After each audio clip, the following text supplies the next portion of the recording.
أعوذ بالله من الشيطان الرجيم. Bismillahirrahmanirrahim. Assalamualaikum warahmatullahi wabarakatuh. Alhamdulillahirrabbilalamin. Wabihi nasta'in wa ala umuri dunya waddin. Assalatu wassalamu ala asrafil anbiya'i wal mursalin. Sayyidina wa nabiyina wa habibina Muhammad sallallahu alaihi wasallam. Wa ala alihi wa ashabihi ajma'in amma ba'du. Rabbi shrah li sadri wa yassir li amri wahlul 'uqdatam min lisani yafqahu qawli. Rabbi zidna ilma warzuqna fahma waj'alna minas sholihin. Pemirsa yang dirahmati Allah Subhanahu wa taala, di video kali ini saya akan mereaction videonya Kiai Marzuki Mustamar, yaitu ketika beliau diajak diskusi atau diajak debat oleh salah satu mubalek jokam. Nah, di video ini kayaknya seru ya, pembahasannya atau cerita beliau seperti apa. Sebelumnya saya mohon izin terlebih dahulu kepada beliau, kepada Kiai Marzuki Mustamar untuk mereaction video beliau. Langsung saja akan kita tonton videonya seperti apa, atau cerita-cerita beliau itu seperti apa, nanti akan kita reaction. Saya pernah maaf diajak debat dengan Ustadz LDII.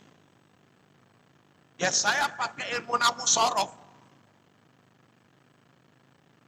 Tentang katanya kalau belum berbaiat kepada amirnya, itu meskipun sudah syahadat, sholat, zakat, puasa, haji, masih kafir.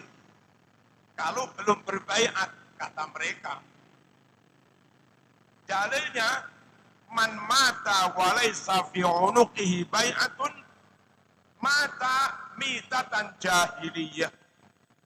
Barang siapa mati belum sempat berbaiat, maka matinya mati jahiliyah. Kalau terjemah letterlek kayak begitu. Berdasar ini, maka menurut Ustadz yang ngajak debat dengan saya itu, yang belum baiat jahiliyah, kafir. Terus saya bilang, Mas, hadis ini nggak mutawatir, hadis ini ahad. Kalau hadis itu ahad, maka mu'addaha dhanni, paling-paling sampai pada ilmu dhanni. Kesimpulan dhanni tidak qat'i. Anda tidak bisa mengkafirkan, memurtadkan orang yang keimanan itu qat'i. Kau kafirkan dengan dalil yang hanya dhanni. Nggak bisa. Beliau mengatakan bahwa ketika diajak debat dengan salah satu Ustadz Jokam, itu mengatakan bahwa semua umat kaum muslimin yang belum berbaiat atau yang di lehernya itu tidak ada tali baiat, maka matinya jahiliyah. Dengan dalil tersebut, mereka menghukumi bahwa selain kelompok mereka atau selain orang yang sudah berbaiat, maka belum sah Islamnya. Padahal sesuatu hal yang dzanni itu tidak bisa mengalahkan yang qat'i. Nah, masalahnya ini si Jokam ini paham nggak apa itu dzanni, apa itu qat'i? Nah, jujur saja saya pun juga belum paham dulu waktu itu.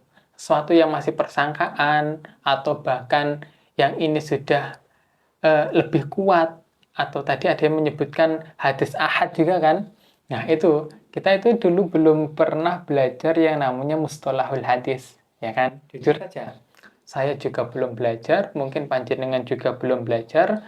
Ya, coba kita cari tahu apa itu hadis ahad, apa itu hadis mutawatir, kan seperti itu. Kemudian saya itu belajar di kampus itu ada yang namanya mata kuliah mustalahul hadis. Kemudian juga belajar kepada kiai-kiai Nahdien karena background kampus saya adalah Nahdien. Nah, di situ hadis ahad yaitu hadis yang diriwayatkan oleh satu perawi saja. Meskipun derajat hadis tersebut adalah hadis yang sahih ataupun mau hadis yang hasan. Akan tetapi hadis yang mutawatir yaitu hadis yang diriwayatkan oleh banyak perawi. ya. Mungkin perawi A mengatakan matan hadis yang sama. Kemudian perawi B, perawi C sama mengatakan lafadz matan yang sama atau beda sedikit akan tetapi esensinya sama. Nah, hal yang seperti itu kan kita belum pernah belajar. Nah, kemudian dari lafadz hadis tersebut itu mengatakan mata mitatan jahiliyah, ya kan? Mata mitatan jahiliyah. Kemudian coba panjenengan buka kamus atau coba panjenengan bertanya kepada orang yang lebih ahli dalam bahasa Arab. Apa itu maksudnya dari mitatan ataupun maitatan, ya kan? Bahkan beliau nanti akan menjelaskan dengan ilmu nahwu sorof, ya kan? Dengan ilmu nahwu.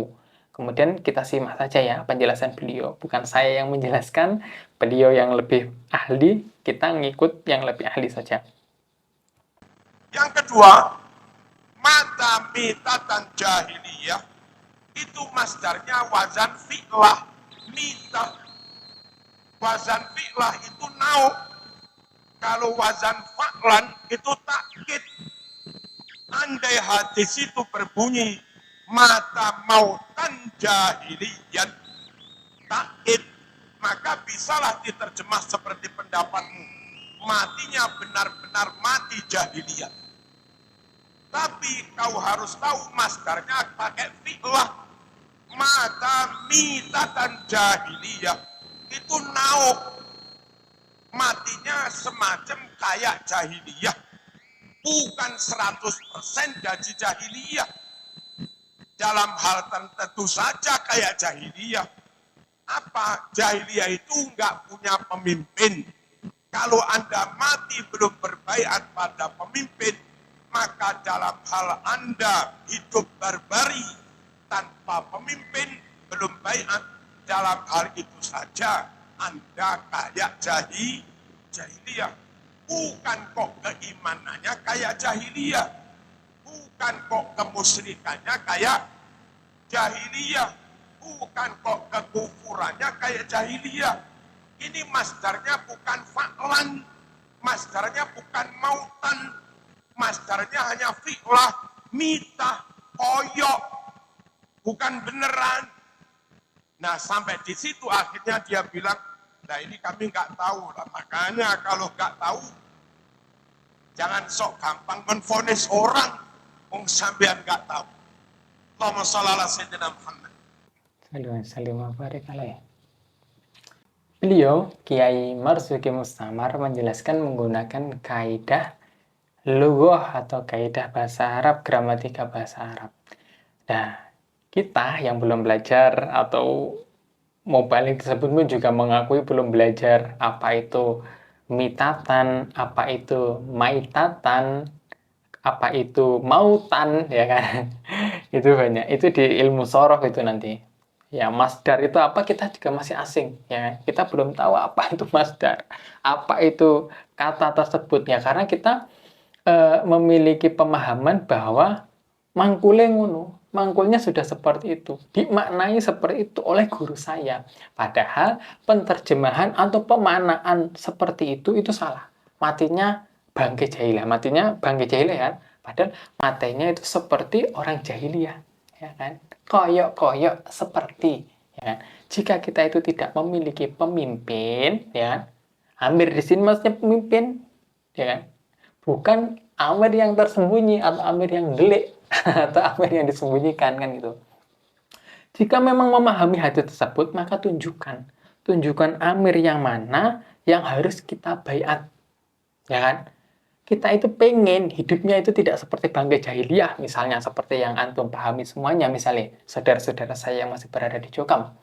Ya, tunjukkan bahwa kita, saudara-saudara yang lain itu juga pengen Islamnya sah, juga pengen masuk surga, juga pengen selamat dari neraka, sama seperti panjenengan. Saya rasa panjenengan juga memiliki akidah yang sama, memiliki akidah bahwa pengen selamat dari neraka, pengen masuk surga. Iya, mungkin betul. Sama, makanya kita mungkin yang belum tahu amir mana ini yang harus kita baiat, ya kan? Tolong tunjukkan tolong tampakkan, tolong beritahu kepada kita semuanya, kepada kaum muslimin yang lain. Dan kemudian untuk babakan ilmu nahwu maupun ilmu sorof, jika panjenengan semuanya belum paham, belum menguasai, jangan fanatik atau hanya wah ini loh bener, wah ini loh yang paling benar, wah yang ini salah. Nah, coba cari tahu terlebih dahulu, ya kan? Biasakan menjadi orang yang kritis, ya kan?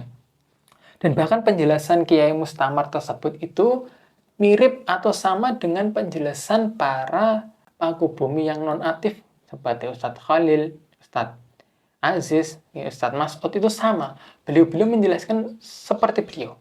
Karena beliau pun menjelaskan menggunakan kaidah bahasa Arab, ya kan? Kita menjelaskan ataupun menerjemahkan itu ada aturannya, ada kaidahnya. Tidak hanya oh guru saya berkata seperti ini. Nah, kemudian kita akhirnya jadinya fanatik. Kita akhirnya jadi saklek, menjadi orang yang kaku bahwa yang paling benar ini dan yang lain salah. Hal-hal yang seperti itu yang sangat membahayakan, ya kan? Bahkan sampai bisa menyesatkan kita semuanya. Sesat menyesatkan. Kemudian malah disampaikan kepada jamaah, kepada orang lain, dan orang lain mengamalkannya. Nah, apakah tidak menjadikan jariah dosa? Apakah panjenengan itu tidak takut jika apa yang panjenengan sampaikan itu nanti salah? Nah, seperti itu kan? Makanya saya selalu menasihatkan berkali-kali di setiap video saya kepada para mubalik-mubalik senior atau mubalik-mubalik yang baru lulus yang dari Jokam. Jangan lupa untuk terus belajar gramatika bahasa Arab. Karena apa? Ya dari situlah pintu keilmuan ya. Kunci-kunci keilmuan itu ada di ilmu alat. Jadi sebelum kita mempelajari Al-Quran, kemudian mempelajari Al-Hadis, dan juga disiplin-disiplin ilmu yang lain, yaitu yang pertama adalah kita mempelajari nahwu dan juga ilmu sorof. Kemudian setelah itu baru kita mempelajari Al-Quran maupun Al-Hadis. Biar apa? Biar tidak salah dalam menerjemahkan kalam Arab. Seperti itu.